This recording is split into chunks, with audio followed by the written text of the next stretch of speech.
Félix da Costa de Seabra nasceu em Lisboa há 43 anos, no seio de uma família católica de 9 irmãos, numa casa gerida com privações e sacrifícios. Do pai, médico, herdou a nobreza de caráter e a tolerância. Da mãe, licenciada em Físico-Químicas, ficou-lhe a subtileza e um jeito particular para saber olhar para os outros. Com os dois, aprendeu a ser intolerante para com a mentira e a injustiça. Foi educado numa casa onde sempre houve o gosto da boa conversa e o culto do debate. Cresceu a ouvir o pai, monárquico, integralista, a criticar o regime de Salazar. Uma família que ele classifica como de conservadora no que se refere à moral, mas não quanto às ideias. Após o liceu feito no Pedro Nunes, entra para a Faculdade de Direito de Lisboa. Na sua turma, Jorge Braga de Macedo, Leonor Beleza, Marcelo Rebelo de Sousa, João Amaral, João Soares, Rão Quiau, Mega Ferreira. Foi um estudante distraído e mau aluno entre exames, mas que recuperava na altura das provas. Olhando para trás, sabe hoje ler os sinais que na sua adolescência lhe viriam a ditar, mais tarde, no último ano da faculdade, a sua vocação para o sacerdócio. Até lá, namorou, divertiu-se, aprendeu, viveu uma juventude inquieta, turbulenta e curiosa, de acordo com os ventos que sopravam na década de 60. Mas sempre com a percepção de que a soma dessas felicidades parciais, a que ele dava de resto importância, não constituíam, afinal, a felicidade total. A sua decisão constituiu surpresa total. João Seabra tinha o culto da sua própria personalidade, acalentava ambições políticas, amava a projeção e o sucesso intelectual, nunca disfarçou uma grande vaidade.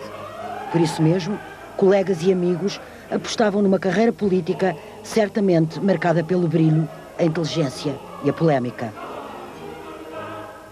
Mas após ter sido dirigente da juventude monárquica e trabalhado no gabinete do então Presidente da Câmara de Lisboa, Santos e Castro, a sua escolha seria, afinal, o Seminário dos Olivais. Logo após a sua ordenação, em 1978, Dom António Ribeiro nomeia o capelão da Universidade Católica de Lisboa, onde permanece 10 anos, aí exercendo também funções de docente. Após uma licenciatura em Direito Canónico na Universidade de Salamanca, alguns meios bem informados de Lisboa têm como certa a sua nomeação para Bispo Auxiliar de Lisboa. Em vez disso, é-lhe oferecida uma paróquia tradicional e envelhecida da velha Lisboa. É na Madragoa que, desde 89, o padre João Seabra assume as funções de pároco na Igreja da Freguesia de Santos. Entretanto, a quando da visita papal a Portugal, ocorrida em 1991, o padre João Seabra protagonizou de algum modo a preparação da visita de João Paulo II, reunindo em redor dessa deslocação uma série de movimentos eclesiásticos que se empenharam com entusiasmo. Mas de tal iniciativa nunca esteve ausente a polémica com certo catolicismo progressista. Hoje é na Igreja de Santos que, trajando muitas vezes de batina negra, passa muitas horas do dia trabalhando com igual dose de energia com ricos e pobres de diversas gerações. Sendo simplesmente um intermediário, porque, como ele diz, um padre é, pelo milagre do sacramento, um medianeiro. Entretanto, foi também o animador das equipas de Nossa Senhora e o fundador em Portugal da Comunhão e Libertação, um movimento cristão de origem italiana. Inquieto e irrequieto, contundente e polémico, generoso e conversador, continua a incomodar porque continua a confundir. E, sobretudo, a dividir. Gosta-se dele ou não se gosta nada. Se há quem o julgue um sacerdote ultraconservador que permanece um homem autoritário e excessivo, com demasiadas certezas e arrogâncias, há, porém, quem, em vez dessa classificação apressada, prefira sublinhar a profundidade do seu saber teológico, o seu dom da palavra, o brilho da sua inteligência, a permanente disponibilidade. João Seabra diz apenas: a minha única e última ambição é viver intensamente a paixão com Jesus Cristo e ganhar o céu. Uma coisa que ele diz com a simplicidade e uma verdade essencial. Dorme em casa dos pais, mas vive e trabalha na paróquia de Santos o Velho. É a sua casa. 8 dias antes do Natal, foi lá que fomos conversar com ele.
Padre João Seabra, eu nunca tinha vindo aqui acima. É neste gabinete que o Padre João Seabra trabalha, na Igreja de Santos? Parte do meu trabalho é aqui, a maior parte não, mas enfim.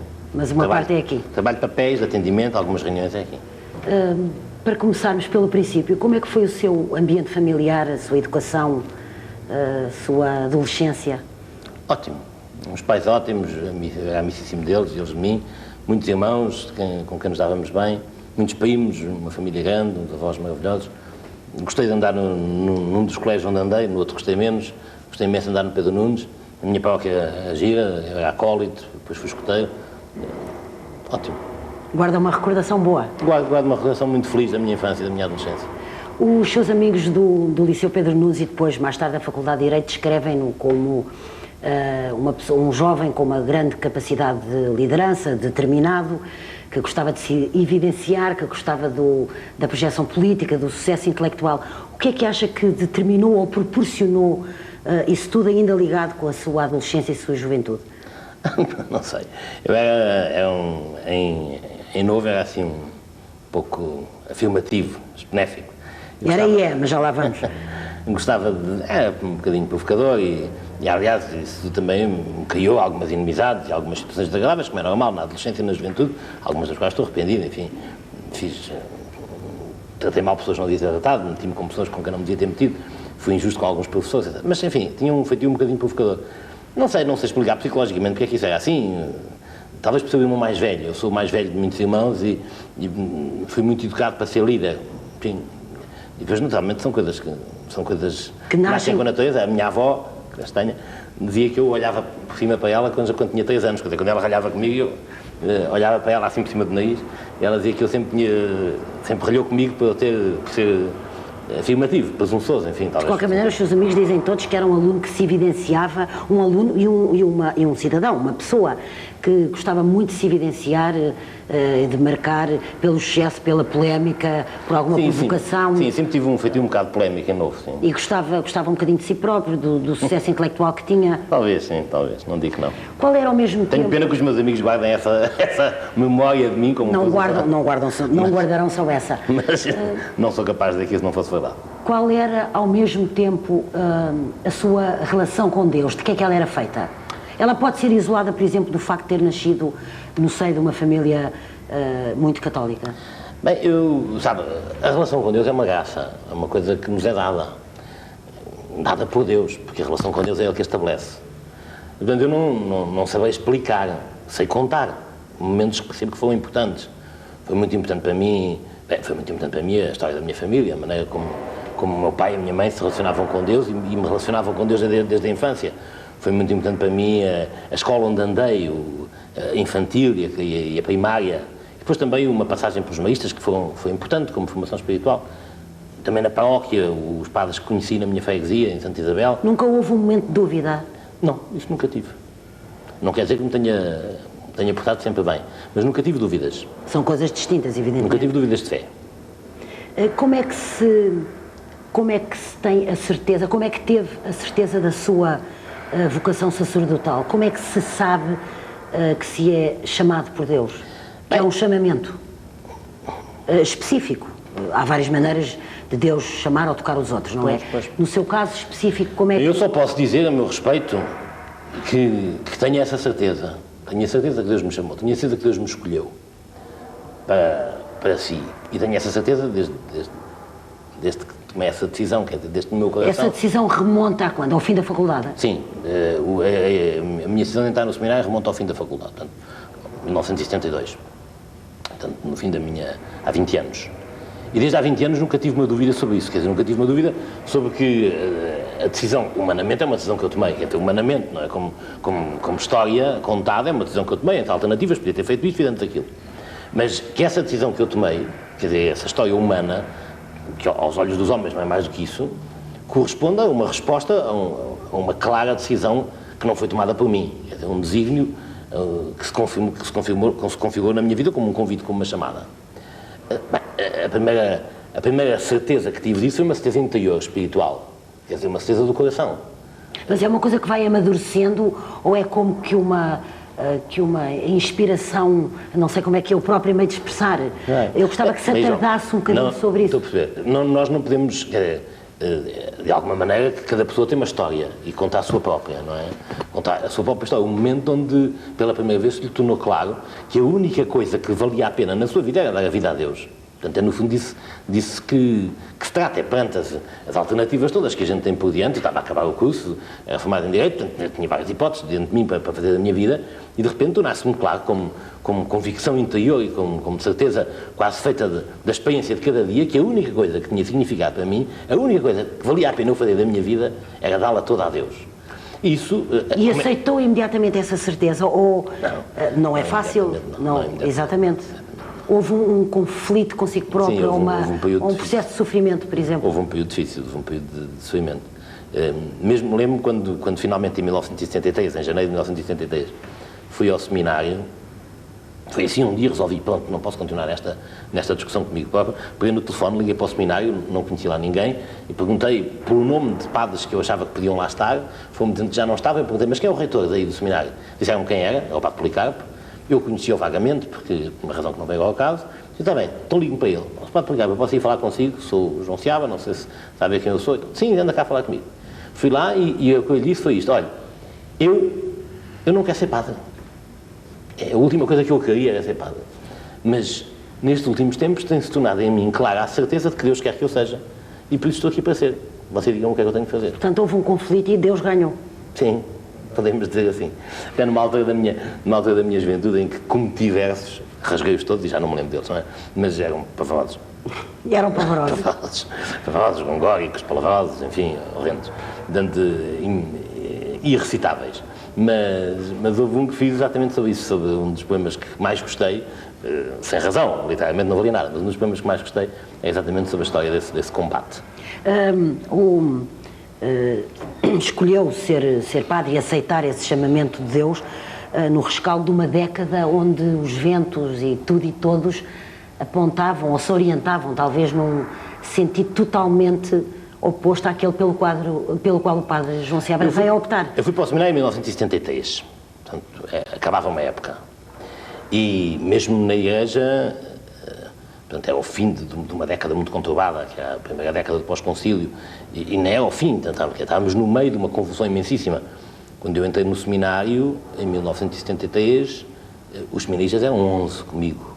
Portanto, o seminário de Olivais tinha passado por uma convulsão imensa. Uma fase de ausência.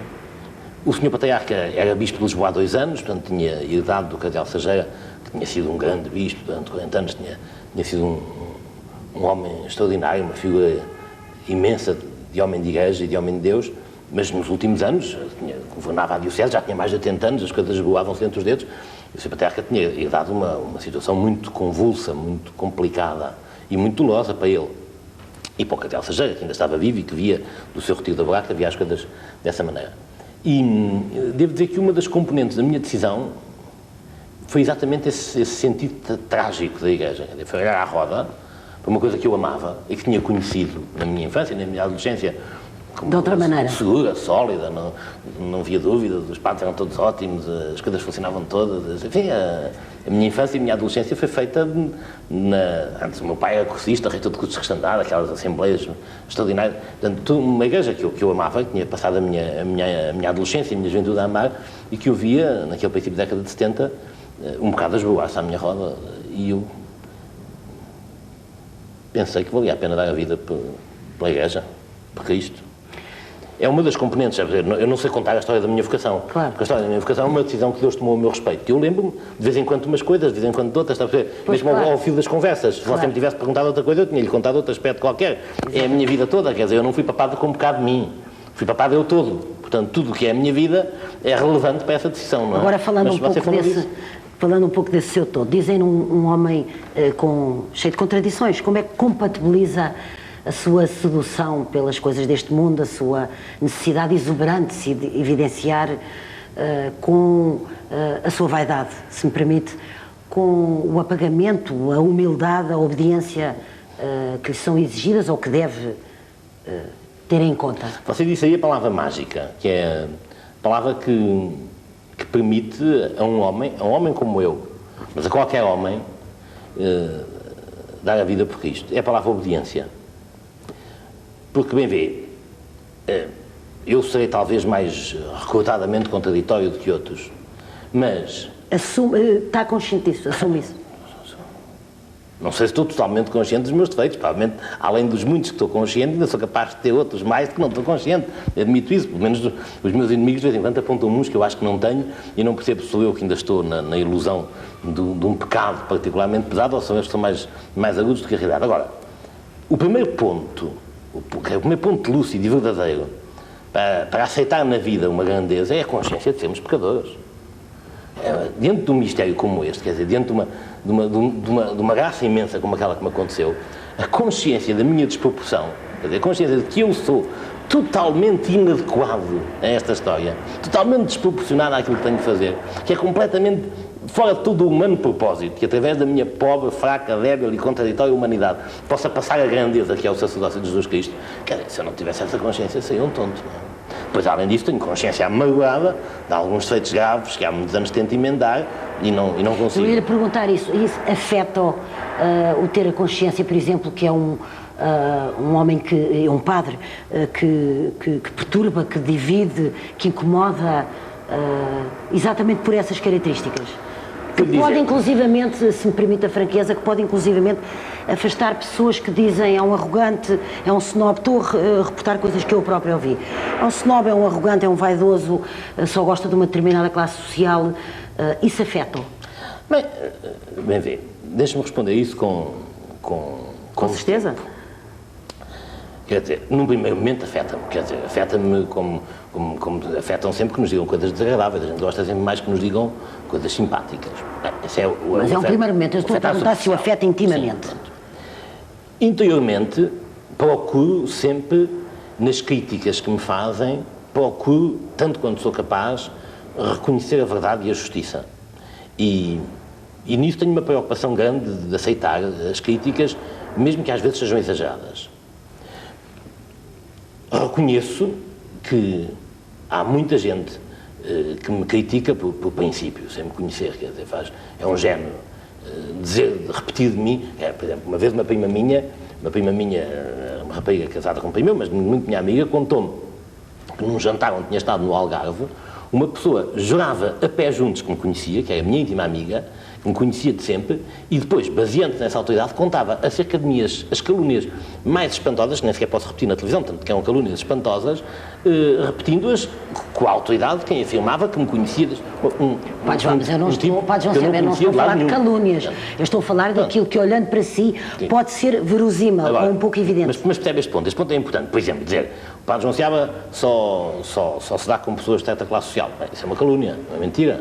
É uma mentira, por isso simples, quer dizer, é o contrário da verdade que é a minha vida todos os dias, quer dizer, do que é todos os dias, desde manhã à noite, a minha vida aqui na paróquia, com as pessoas que aqui vêm, com os jovens com quem eu trabalho, com a gente da minha freguesia, com as pessoas com quem eu me encontro, com os amigos com quem eu me reúno, portanto, é mentira. Portanto, quem o diz, só o diz porque, numa determinada circunstância, por exemplo, num casamento para onde me convidaram, sim, me encontrou com pessoas desse meio. Portanto, é uma observação destituída de fundamento, não me perturba porque é mentira. Agora, as coisas que são verdade, quer dizer, quais críticas... Que eu sou arrogante, que às vezes tenho uma maneira petulante de falar com as pessoas, que reajo muito de uma maneira emocional excessivamente, que me enervo com facilidade, que levanto a voz, sim, coisas que são verdade, tenho mau feitio. Tem mau feitio? Tenho mau feitio horroroso. Então, essas coisas, o que é que isso cria em mim? Primeiro, uma dor grande. Dói-me de ser assim. Uma dor diária, portanto, uma dor diária, ou permanente. Uma dor de, através dos defeitos da minha humanidade, tornar não transparente às pessoas a presença de Cristo. Mas não um escândalo. Eu não me escandalizo comigo. Vamos ver. Nosso Senhor escolheu-me assim. Chamou-me assim para ser padre. Ele já sabia como eu era. Eu já era assim quando tinha 23 anos. Ele foi lá onde eu estava, no meu sossego. Eu, como Amós, eu não sou profeta nem filho de profeta. Estava lá na minha vida. Foi lá onde eu estava e chamou-me para ser padre. E chamou-me assim. Tem que saber comigo. Quer dizer, tem que saber comigo. Vocês me entendem? Entendo. Se não me queria, não me chamava. Portanto, eu tento me emendar para ver se não vou o resto, até ao fim do mundo, para o purgatório. Tento me emendar porque devo me emendar e porque tenho a obrigação de dar um exemplo e porque é importante para a salvação da minha alma que me emende. E tento todos os dias emendar-me. Mas não me escandalizo. Se Nosso Senhor... Consta lá na Sagrada Escritura que um dia o Balão pegou na cachada de uma mula e com a queixada de uma mula destroçou um exército de filisteus. E um padre, de quem o mestre dizia, tu não podes ser padre que és muito burro, disse ao mestre, se o Espírito Santo, com a queixada de um burro, conseguiu destroçar um exército de filisteus, o que é que não fará com um burro inteiro? Portanto, mudando o que deve ser mudado, digo mesmo de mim. Pronto. Portanto, o Senhor tem que me aproveitar como sou, e realmente sou às vezes um bocado petulante, um bocado respondão, e portanto faço isto, sou prior de Santo Velho, que é onde o meu patriarca e me antes mandou. disso foi capelão da Universidade Católica. Durante 10 anos. Sabe-se hoje... Um tempo bonito. Exatamente, era aí que eu queria chegar, porque sabe-se hoje que o padre João Seabra gosta muito de trabalhar com jovens e esse, julgo saber que foi o primeiro trabalho com jovens, assim, feito de uma maneira intensa e sistemática. O que é que guarda dessa... O que é que retém dessa experiência, desse contacto permanente?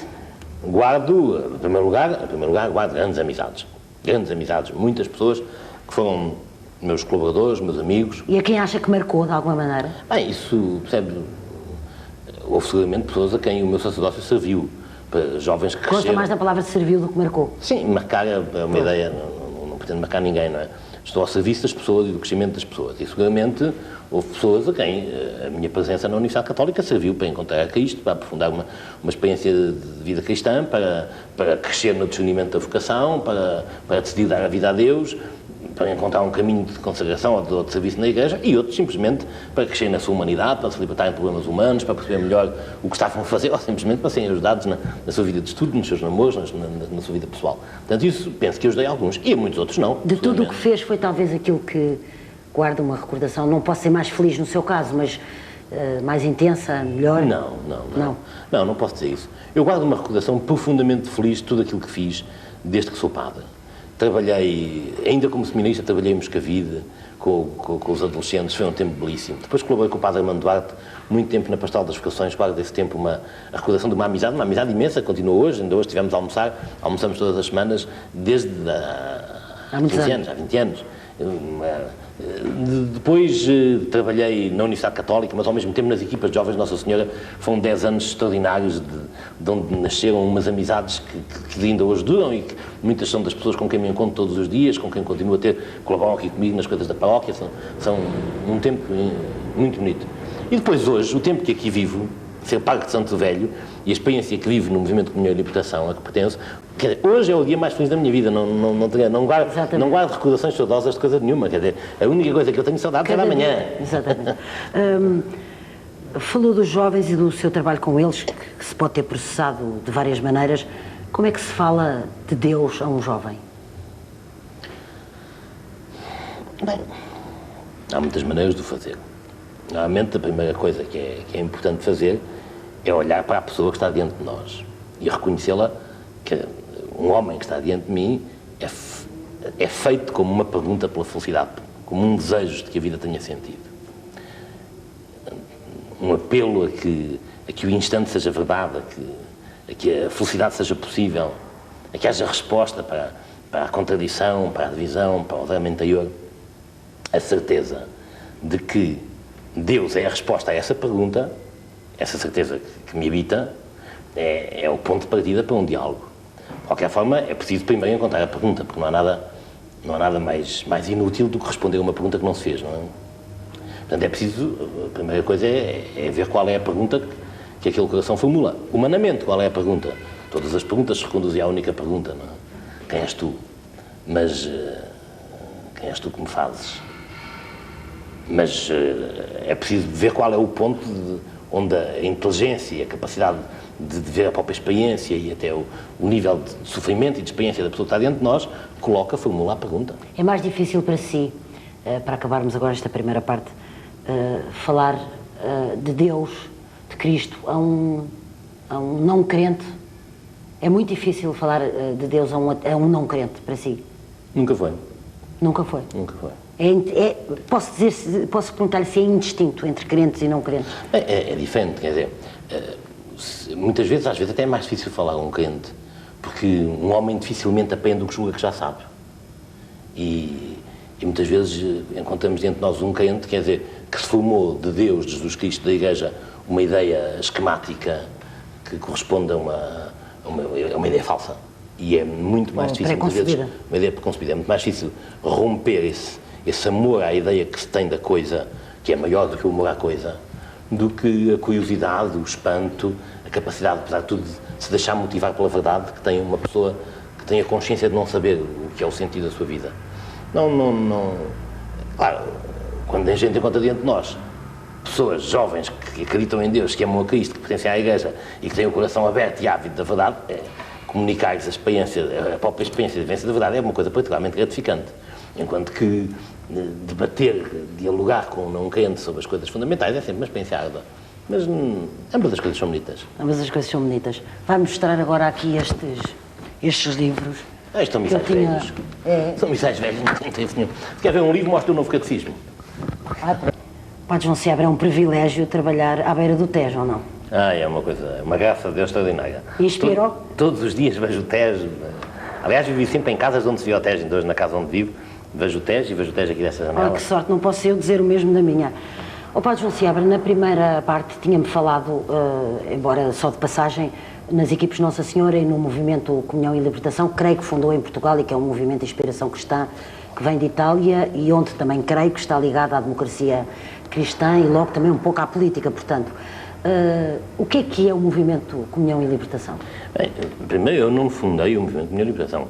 Mas trouxe-o para cá? Nem sequer se pode dizer isso. Fui encontrado pelo movimento e pertence-lhe, não fui eu. Quer dizer, aliás, a primeira pessoa que encontrou o movimento Comunhão e Libertação não fui eu. Pronto. Foi a Aura Miguel, que é uma jornalista minha amiga, que encontrou e conheceu o movimento e depois me propôs. Portanto, e o que é esse movimento? Se alguém trouxe o movimento para Portugal, foi a Aura. A César do que é de César, o que é esse movimento? O que é que consta exatamente? Depois, o movimento não é de inspiração cristã são as TVs. O movimento é um movimento católico, um movimento de igreja. Pertence à Igreja Católica e então, é uma forma de viver a experiência da Igreja. Gostou imenso de me corrigir. Isto é só uma de parentes que eu não resisto. Diga lá. Não, é que a inspiração cristã é outra coisa. Pronto, está bem. Isso que estamos a falar é a Igreja. Já lhe proporcionei esta alegria enorme, está aí a rir imenso. O que é o movimento em síntese? Em síntese, o movimento é a Igreja Católica, tal como tocou a vida de pessoas concretas, de forma que para elas foi persuasiva, convincente, adequada à sua vida e capaz de lhes encher a existência de sentido e de alegria. Na origem, nasceu como esta experiência no coração de um homem concreto, um padre da Diocese de Milão, na Itália, Luigi Giussani, Monsenhor Giussani, que nos idos de 50, em 1954, quando começou a dar umas aulas de religião moral, de religião católica no liceu, sentiu que a presença de Cristo naquele liceu é uma lacuna, não existia, e que para que Cristo estivesse presente era necessário que a Igreja recomeçasse, como no princípio, na comunhão concreta de pessoas concretas. E, portanto, propôs uma amizade a um grupo de estudantes e daí nasceu um seguimento daquele homem, daquele sacerdote. E aqui o movimento em Portugal já é vasto, é grande, é profundo? Não, quer dizer, vasto, grande e profundo é no coração da gente, não é? Sim. Somos uma experiência de pouca gente. De qualquer forma, Deus tem dado uma graça imensíssima de crescimento exponencial, mas continuamos a ser dois grupos em Lisboa, um grupo de universitários das diversas universidades de Lisboa, um grupo de jovens trabalhadores, gente, portanto, que começou há pouco tempo na vida profissional, é outro grupo. Depois temos um pequeno grupo em Aveiro, um pequeno grupo no Porto. Sabe porque é que e depois pessoas dispersas pelo país que conhecem a experiência do movimento e a seguem mais ou menos de longe. Perguntei-lhe, não só para que se pudesse esclarecer o que era esse movimento, mas também porque há qualquer coisa que me confunde um pouco. Não haverá, falou também nas equipes Nossa Senhora, portanto, e agora o movimento Comunhão e Libertação, não há da sua parte um pouco a tendência, ou o gosto, ou a necessidade de envolver os jovens em demasiados movimentos, de os controlar, entre aspas, de os manipular também, entre aspas, de os... Percebe a minha pergunta? Porque é que eles têm as suas vidas? Trabalham, estudam, toda a gente tem cotidianos muito cheios. Porquê essa espécie de enquadramento, de envolvimento, essa necessidade? Pois, veja, a experiência da Igreja, que é a experiência do acontecimento cristão, é, por sua natureza, uma experiência totalizante. Quer dizer, Cristo não é arrumável nas prateleiras onde o homem contemporâneo se encopa, divide, articula os pedaços da sua vida. Mas o movimento não é mais uma prateleira? Não é nenhuma. O movimento é a experiência da Igreja tornada presente a todas as dimensões da vida. E, portanto, torná-la uma experiência, volto a dizer a palavra, totalizante, no sentido de que, com Cristo, tornado tão concreto e tão real na vida como é concreto e real o rosto dos meus amigos, com Cristo comparo todas as coisas que vivo. Quer dizer, comparo não apenas o aspecto, entre aspas, religioso da minha vida, mas todos os aspectos da minha existência. Portanto, tudo aquilo que sou encontra em Jesus Cristo, o Filho de Deus feito homem, a medida, o ponto de referência e o termo de comparação. E isso é uma experiência que, quando é tomada a sério, que é a experiência cristã, quando é tomada a sério, chama-se santidade. E a santidade é a coisa mais... Porque a santidade não é as pessoas sempre boazinhas. O que é a santidade? A santidade é Deus tomar tudo da nossa vida. Portanto, é que todas as coisas da nossa existência sejam comparadas com Cristo. Há tempos tive que propor este critério numa assembleia de padres. E tomei como termo de comparação um filme que não sei se você viu, A Lenda do Santo Bebedouro. Não. A Lenda do Santo Bebedouro é um filme muito giro, que vale a pena ver. Não sei se isto é publicidade, mas... Não. Que é um filme de um homem que encontra um senhor misterioso que lhe diz: olha, eu tenho uma promessa para pagar a Santo António e você vai pagar a promessa. Deixa-lhe o dinheiro assim. Depois o homem, esse tipo é um bêbado, o protagonista, é um bêbado, é um desgraçado, e portanto a sua vida o resto do filme é ele a querer pagar a promessa a Santo António, mas a gastar o dinheiro com uma grande bebedeira, a dar-lhe a um pobre de repente que encontra, a ser roubado. Portanto, a vida dele um falhanço constante, um fracasso, que termina no desânimo e no desespero de não ter conseguido realizar aquela missão. E depois termina com a glória, com a glorificação. Porque a santidade é de uma pessoa que todos os dias falhasse a sua vida e todos os dias tivesse consciência disso, todos os dias tivesse a quem pedir perdão, tivesse uma casa aonde voltar, onde alguém lhe abre a porta e lhe diz: seja o que for que tu tenhas feito hoje, eu perdoo-te, entra. Isto é a santidade, isto é a Igreja. Portanto, quando a gente descobre isto na nossa vida, como uma coisa verdadeira para nós, é natural que as questões de horário se tornem secundárias. As questões de horário, de ocupação de tempo, etc. Em que é que o novo catecismo, que agora, muito recentemente, tomamos conhecimento e que está aqui, que há bocadinho fizemos referência, em que é que o novo catecismo é novo? Bem, ele não se chama novo, chama-se Catecismo da Igreja Católica. Pois eu tenho visto, esse livro não li, mas tenho lido muitas coisas sobre o título genérico de novo catecismo. Bem, é novo porque foi elaborado agora, quer dizer, é uma síntese da fé católica, de todas as coisas que a Igreja Católica acredita, ou seja, todas as coisas que Deus nos revelou para a nossa salvação e confiou à Igreja Católica a missão de ensinar, sistematizadas na linguagem, na resposta à problemática, na circunstância do homem contemporâneo. Portanto, a fé católica é sempre a mesma. Está revelada de uma vez por todas e a revelação terminou com a morte do último apóstolo. Portanto, a Igreja, ao longo dos séculos, não descobre verdades novas. Aprofunda, esclarece, define dogmaticamente as verdades de sempre. E, desde há uns séculos, se escolheu, portanto, as verdades da fé católica estão na Sagrada Escritura, na tradição da Igreja, nas definições dos concílios, nas definições dogmáticas dos Papas. Portanto, é um livro que tenho ali, chamado O Dentes English Metzer, é um livro onde estão todas essas coisas, desde o grego antigo até às últimas... Como é que se chama o livro? O Padre João fala tão depressa? Dentes English Metzer, são nome de dois alemães... Mesmo dito devagar é o nome de dois jesuítas alemães que compilaram naquele livrinho que ali está todas essas definições, declarações e balizas? Sim, balizas da fé católica. Desde os antigos símbolos, o credo que nós rezamos na missa, o símbolo dos apóstolos, desde os textos escritos em grego, as definições mais antigas, até às últimas definições dogmáticas dos papas deste século. Mas isso é um livro para especialistas, está em grego e latim, se eu lhe desse você não sabia lidar com ele. Portanto, é preciso sistematizar, organizar num discurso que se compreenda, quer dizer, começando de maneira sistemática pelas verdades fundamentais, depois articulando-as com aquelas que delas se deduzem, até às aplicações práticas, às consequências morais, às consequências diretas na vida das pessoas, essa estrutura da fé católica para que seja acessível e compreensível às pessoas. E é isso que se chama um catecismo. E isso é formulado numa linguagem que inevitavelmente é marcada pela época. O catecismo do Concílio de Trento foi feito logo assim ao Concílio de Trento, o catecismo tridentino, todas as verdades que lá estão, que é dirigido aos párocos, todas as verdades que lá estão também neste, mas escritas numa linguagem do século XVI, muita da qual é impenetrável ao homem moderno. Portanto, o que se fez foi retomar numa linguagem contemporânea, adaptada ao nosso tempo, as verdades da fé católica. Falou do Concílio. Nesse sentido, é novo, porque a linguagem é nova. Noutro sentido, é eterno, porque as verdades são eternas. Falou do Concílio, e eu pergunto-lhe, acha que houve um recuo ou uma sedimentação em relação ao Concílio Vaticano II e ao fortíssimo abanão e abalão que ele deu em nós todos? O Concílio Vaticano II é um momento importantíssimo da vida da Igreja deste século. Julgá-lo é tarefa da história. A história não se pode fazer agora, quer dizer, eu não tenho perspectiva histórica sobre o Vaticano II é a minha vida. Quer dizer, passou-se no meu tempo, determinou as formas da minha piedade, determinou mudanças na minha maneira de me relacionar com a Igreja, portanto, determinou a história da minha vida. Eu não sou tão pouco, posso fazer história sobre o Vaticano II tão pouco como você pode fazer história sobre o 25 de Abril, não é? Exatamente, mas eu pergunto-lhe isto porque há muitos católicos e católicos conscientes que pensam que o pontificado de João Paulo II, ou que entendem, ou veem, ou leem como uma certa travagem ou um certo recuo em relação a um caminho de progresso, de libertação, de aproximação com o mundo. Era nesse sentido que eu lhe perguntava se tinha havido sedimentação ou recuo. Eu tinha percebido, mas estava a ver se não respondia. Mas porquê? Porque... Então agora a pergunta é outra. Porquê é que não havia de responder? É natural que assim eu lhe faça estas perguntas. Claro, é natural, faz muito bem, mas perguntar.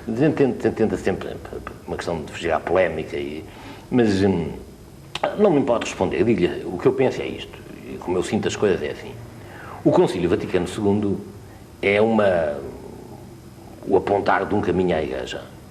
E, como todas as grandes linhas de orientação, precisa ser interpretado, ser aplicado. A gente pega nos grandes documentos conciliares e percebe, por exemplo, a colegialidade episcopal, quer dizer, os bispos, a ideia de que os bispos, juntamente com o Papa, formam um colégio. Isto pode ser interpretado de várias maneiras. De uma maneira mais meio absoluta, meio relativa, como é que se interpreta, quer dizer, o papel do Papa, o papel da Curia Romana, o papel dos bispos, o papel das conferências episcopais, como é que estas coisas se articulam? Não está dado por se definir, quer dizer, por uma chave, sim. Está dada uma chave. A chave é dada pela prática. A prática é a autoridade do Papa que a determina, quer dizer, a maneira como o Concílio é aplicado é a autoridade do Papa. O Concílio foi aplicado durante 10 anos, enfim, durante 13 anos, por Paulo VI. De 65 a 78. A aplicação do Concílio por Paulo VI foi uma aplicação, que está ali para a história a julgar, não é? Portanto, uma prudência, uma paciência, um deixar fazer experiências, um não se apressar em resolver as coisas de maneira disciplinar, um deixar, muitas vezes, mesmo com grande sofrimento para o Papa, porque o Paulo VI é um homem de ideias muito claras, mas mesmo com grande sofrimento para ele, deixar fazer experiências, mesmo algumas com que não concordava, para poder realmente dispor de elementos. Durante 13 anos, podemos dizer que o Concílio esteve aberto, quer dizer, esteve como uma espécie de licença para a experimentação. Sim, e agora? Como você compreende, não é uma situação em que se possa viver eternamente. Não. Quer dizer, por definição, nenhum grupo humano pode viver eternamente. Então, mas agora estamos numa espécie de ponto morto, numa certa travagem, numa sedimentação? Não, estamos exatamente num momento de discernimento e de aplicação do Concílio com muita clareza, quer dizer, João Paulo II, logo na primeira encíclica dele, a Redemptor Hominis, que é uma encíclica fundamental, diz exatamente isto e anunciou logo em 1969, com uma clareza absolutamente linear. Trata-se de aplicar o Concílio, trata-se de pegar na encíclica dos grandes papas João e Paulo e, através da interpretação que a caridade pastoral de João Paulo I lhes deu, aplicar o Concílio, viver o Concílio, pôr o Concílio em prática. Não se trata de continuar a experimentar para ver se o Concílio quer dizer isto ou quer dizer aquilo. Trata-se de, a partir do discernimento que nasce do tempo já andado, pôr em prática. Pôr em prática é que significa para a formação sacerdotal, para a escolha do episcopado, para a vida religiosa, para a vida da família, para a moral social, para a organização da Igreja, pôr em prática o Concílio. O Padre João Seabra não concorda quando alguns católicos, e eu repito, conscientes e responsáveis, veem no pontificado de João Paulo II ou demasiada prudência ou uma velocidade diferente. De maneira nenhuma. Eu considero que João Paulo II foi o Papa que o Espírito Santo deu à Igreja para aplicar o Concílio Vaticano II. O Concílio Vaticano II, quer dizer, a história do Concílio Vaticano II é inseparável deste pontificado. O Concílio Vaticano II foi posto em prática, foi levado às suas consequências verdadeiras, foi tornado de vida da Igreja, foi identificado com a liturgia, com a disciplina, com a vida espiritual da Igreja Católica através do pontificado de João Paulo II. Portanto, foi uma graça para a Igreja e para o Concílio, quer dizer, para que o Concílio não se tornasse simplesmente uma espécie de porta aberta à dissensão e ao dissentimento e em última análise, ao cisma e à heresia. Quer dizer, que de facto o Concílio foi transformado em graça verdadeira para a Igreja, em grande parte por este pontificado, por este Papa. Voltando a si, há uma ligação evidente sua ao pontificado de João Paulo II, e não só temporal, mas também há uma coincidência, foi ordenado padre muito pouco tempo depois. Eu costumo dizer que sou o primeiro Papa do pontificado de João Paulo II. O primeiro Papa? O primeiro Papa, desculpa. Eu costumo dizer que sou o primeiro... sabe falhar também foi muito engraçado. Já me está a sugerir uma pergunta, mas diga lá. Costumo dizer que fui o primeiro Papa do pontificado de João Paulo II. Sim. Porque eu fui ordenado a 5 de novembro, ele foi eleito Papa a 22 de outubro. Se há algum padre com melhor título, quer dizer que tenha sido... Ele foi eleito Papa a 16 de outubro, na eternidade a 22, e eu ordenado a 5. Se há algum padre que foi ordenado num intervalo, que tenha melhor título que eu prove, não é? Sim. Eu posso fazer prova de que fui ordenado a 5 de novembro, e portanto, até prova em contrário, considero-me o primeiro padre do pontificado de João Paulo II. É uma brincadeira, isso não faço ideia, com calculo não deve haver mas eu queria ir um bocadinho nas coisas diocesanas do mundo inteiro. Eu queria ir um bocadinho mais profundo. Há uma ligação sua grande a este pontificado e não só temporal. Sim, uma grande ligação espiritual. Sabe, são coisas... Eu fiz, antes de me ordenar padre, no meu último vão de diácono, fiz os exercícios de Santo Inácio, os exercícios de mês. Portanto, estava a fazer os exercícios espirituais quando Paulo VI morreu, no fim da primeira semana dos exercícios, 6 de agosto. E, portanto, vivi, até no tempo, nos dias dos exercícios, no silêncio, na dramaticidade espiritual que os exercícios de Santo Inácio têm, na profundidade de reflexão sobre a própria vida, na consciência da própria debilidade e do próprio pecado e também da imensidão das coisas que me eram pedidas. Vivi aquela... Quer dizer, pode-se dizer que tive que responder, em última análise, à minha vocação sacerdotal, num momento em que me era totalmente impossível imaginar qual é o modelo de igreja para o qual me ordenava, usando uma expressão que não é particularmente o meu grado, mas, sim, quer dizer, não sabia quem era o próximo Papa, como era, quem era, de onde vinha, o que é que pensava, sobre as coisas mais essenciais, que ideia de sacerdócio é que ele ia ter. Portanto, quando no dia, portanto, a 15 dias de ser ordenado Padre, assisti na televisão, a 22 de outubro, à homilia inaugural do pontificado de João Paulo II, aquilo foi a coisa mais maravilhosa que ter acontecido, uma resposta, quer dizer, é este homem, é com este homem que me vou ordenar padre, com este homem, quer dizer, porque você lembra-se daquele discurso, uma coisa extraordinária, quer dizer, abrir as portas a Cristo, uma perspectiva do que é o cristianismo e do que é a presença da Igreja no mundo, absolutamente empolgante. Faltavam 15 dias para me ordenar padre. Foi uma experiência determinante. Estou-me a lembrar de estar em casa diante da televisão a ver aquilo, mas quem é este homem? Onde é que isto vem? O padre João Seabra, agora por causa daquele engano entre a palavra padre e a palavra papa, de repente lembrei-me de uma pergunta. Eu acho que em Novo foi seduzido, ou pelo menos, seduzido pelo poder político. Acha que de algum modo pode transpor essa ideia para um caminho de poder Esta pergunta vai irritar imenso. Um caminho de poder na hierarquia da Igreja? Bem, eu, em primeiro lugar... Não perca muito tempo, mas de qualquer maneira eu, em primeiro lugar, a acho que nunca fui seduzido provavelmente pelo poder político. Quer dizer, quem se interessa pela política interessa sempre pelo poder. Mas eu fui sempre... O bichinho da política que eu tive em Novo era muito mais a luta por um grande ideal e o gosto do debate do propriamente a sedução do poder. O poder nunca me interessou muito e nunca andei muito perto dos caminhos do poder, nem nada perto. Teve até numa lista de oposição em 69. Não tinha idade para ser deputado, mas trabalhei. Nos bastidores. Sim, andei um mês inteiro, até perdi umas cadeiras por causa disso. Estava em Lisboa para estudar, devia obediência ao meu pai na altura, estava em Lisboa para estudar e em vez disso passei o verão todo nas folias da política. Mas sempre completamente afastado da perspectiva do poder. E agora? Quanto à pergunta que você me faz, quer dizer, não tem nem sentido. sei responder, quer dizer, nunca tive Enfim, desde que em 1970 vim para o seminário, nunca tive outra ambição que não fosse fazer aquilo que a Igreja mandasse. Agora, sim ou não? Foi ou não? Falou-se ou não nos meios eclesiásticos de uma possível nomeação sua para Bispo Auxiliar de Lisboa? Não. Por isso é que isto estava subjacente à pergunta na minha cabeça. Nunca. Isso nunca teve qualquer... Nunca ninguém falou nisso. Não. Não pensa sequer nisso? Mas quer dizer... É que não tenho que pensar nisso, não me compete a mim pensar nisso. O que tenho, quer dizer, eu quando digo não é se eu penso ou não. Tenho a certeza que quem tem que pensar nisso nunca pensou em tal coisa. Quer dizer, estou absolutamente convencido. Quem tem que pensar quem são os bispos nunca pensou em tal hipótese. Portanto, estou absolutamente sossegado a esse respeito. Como é que se transforma ou por onde é que se começa a transformar uma paróquia envelhecida e adormecida, ou um pouco envelhecida e adormecida, como era esta paróquia de Santos, e se a transforma numa vivíssima casa de Deus? Bem, está a ver, a paróquia de Santos é uma paróquia que tem grandes valores, também é uma comunidade muito estruturada, com gente muito fiel, com grandes colaboradores, que não são colaboradores meus, são colaboradores da paróquia, já cá estavam antes de eu para cá vir, gente que tem um grande amor a esta igreja, a esta comunidade, a este bairro, E isso é um valor imensíssimo, porque, em primeiro lugar, quer dizer, Santos o Velho não é o... Não nasceu consigo, Não nasce comigo, não é o brilho da minha presença. É uma comunidade que já cá está, e ainda os meus grandes colaboradores da vida pastoral são pessoas que já eram colaboradores da paróquia antes de eu vir para cá.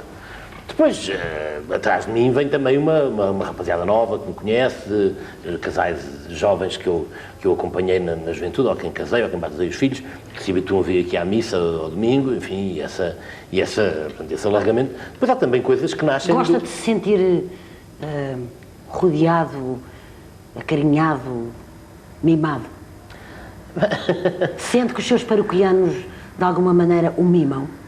Bem, eu sinto que entre as pessoas, entre a gente da minha paróquia, que fiz grandes amizades. A todos os níveis sociais, a todas as gerações, é mimado, ou não? Sim, eu tenho aqui, Santos Velho é uma freguesia, há muita gente de idade, muitas pessoas de idade, e eu tenho uma relação muito amiga com as pessoas de idade, e sempre gostei das minhas tias velhas, sempre tive assim uma particular afeição pelas pessoas de idade, e tenho, graças a Deus, é uma freguesia com muita gente de idade, e eu dou muito bem com as pessoas de idade, e tenho uma relação muito amiga com elas. Depois também há uma rapaziada nova que vem por aqui e tal, e também me dou bem com eles.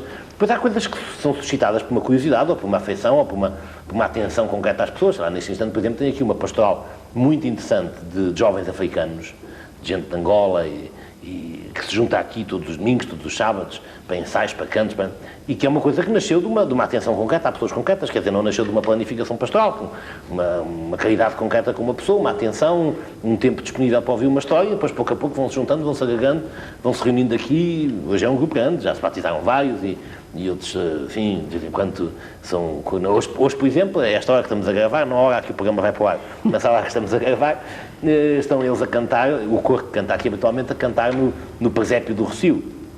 E é uma coisa bonita, nasceu de uma atenção a pessoas concretas. A propósito de presépio, estamos a 8 dias de Natal, o que é que lhe ocorre imediatamente dizer-me? O Verbo fez-se carne e habitou entre nós. Quer dizer, o mistério que nos faz, a única possibilidade verdadeira de sentido para a minha vida e para a sua e para todos os que nos ouvem, fez-se na nossa vida uma companhia presente, próxima e amiga, e isso é a coisa mais extraordinária, mais maravilhosa e mais miraculosa que existe na vida dos homens. Aflige-se pela maneira materialista com que o Natal é cada vez mais vivido nas sociedades modernas de hoje em dia? Não é, a mim, propriamente, o que me preocupa não é o materialismo. Eu com o materialismo posso bem. A mim o que me preocupa é o espiritualismo de pacotilha. Materialisticamente vivíamos nós o Natal quando éramos pequenos. Uma data de presentes, bolos, mas por trás daquela materialidade toda estava Cristo. Isso. Portanto, e o materialismo não me faz medo. Então o que é o agora, espiritualismo? Este espiritualismo, trazer por casa este espiritualismo... Por exemplo, não estou a perceber. O Natal é o tempo da solidariedade, da amizade entre os homens, da bondade, uma bondade abstrata, que não tem razão. Ainda há bocado recusei participar num programa para o dia de Natal, onde me pediam... Uma das rádios de Lisboa pedia-me se eu queria dizer uma coisa sobre o Natal, e além de mim havia mais umas outras religiões, e havia mais umas pessoas e tal, várias coisas a dizer coisas sobre o Natal, mas há alguma coisa a dizer sobre o Natal que não seja sobre Cristo? O Natal é Cristo. Jesus Cristo. Aquela história concreta. Aquela história material. É a celebração daquela história material. Daquela história concreta.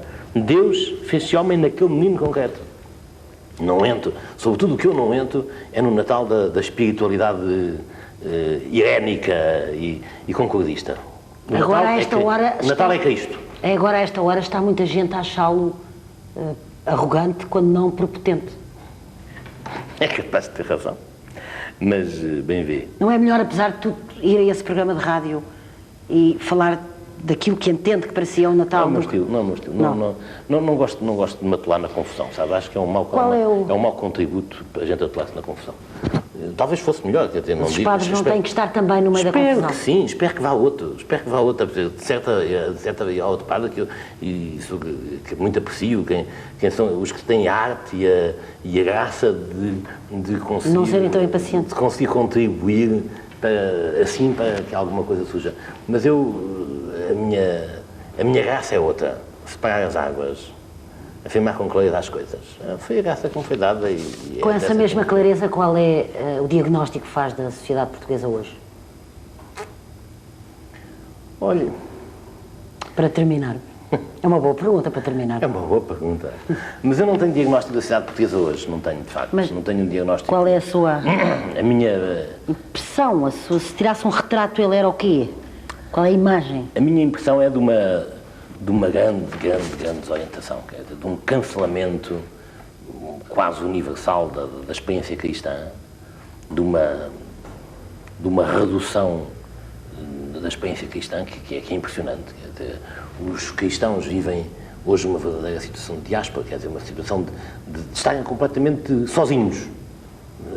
Quando a gente fala com os jovens no trabalho, na vida da escola, etc., cada um deles o que testemunha é uma solidão.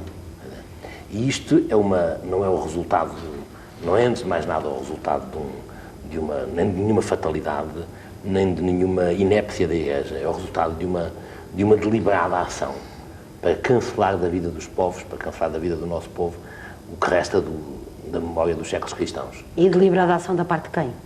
Ou do quê? Da parte dos inimigos da Igreja, dos inimigos de Cristo, não é?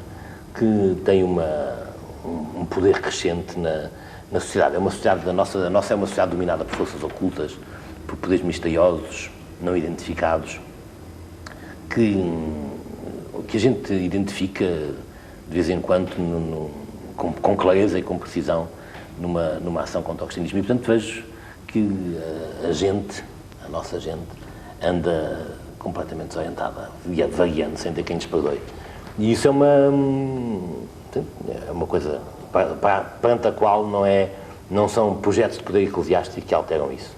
É a proposta de um acontecimento, quer dizer, é a inventariação sistemática dos lugares onde Cristo pode ser encontrado.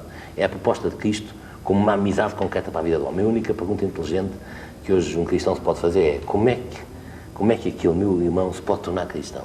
O que é que pode tornar o cristianismo próximo à vida deste homem concreto? E qualquer estratégia macro sobre a sociedade portuguesa para uma cristianização parece completamente fútil e destituída de sentido. Gostei muito. Vamos deixar os nossos espectadores com essa pergunta e desejo-lhe um ótimo Natal. Muito obrigado, mesmo.